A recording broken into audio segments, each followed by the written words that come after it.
தாய்ப்பால் வார விழாவையொட்டி திருச்சி அரசு மருத்துவமனையில் செவிலியர்கள் தன்னார்வலர்கள் விழிப்புணர்வு பேரணி. தாய்ப்பாலின் முக்கியத்துவம் தனித்தன்மை குறித்து தாய்மார்களுக்கு உணர்த்தும் வகையில் ஆண்டுதோறும் ஆகஸ்ட் 1 முதல் 7 வரை உலகம் முழுவதும் தாய்ப்பால் வார விழா கொண்டாடப்பட்டு வருகிறது. இதையொட்டி இந்திய குழந்தை மருத்துவ சங்கம் சார்பில் திருச்சி அரசு தலைமை மருத்துவமனையில் தாய்ப்பால் வார விழா இன்று கொண்டாடப்பட்டு வருகிறது.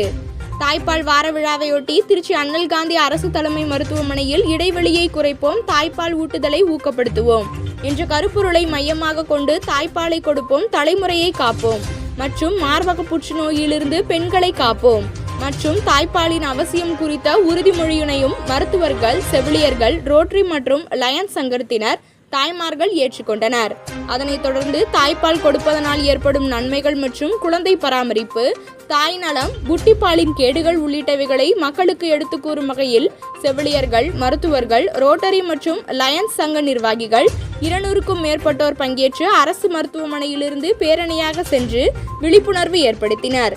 முன்னதாக இப்பேரணியின் குழந்தைகள் நல மருத்துவத்துறை தலைவர் சுரேஷ்குமார் தலைமையில் அரசு தலைமை மருத்துவமனை முதல்வர் அர்ஷியா பேகம் தொடங்கி வைத்து பேரணியில் பங்கேற்று சென்றார்.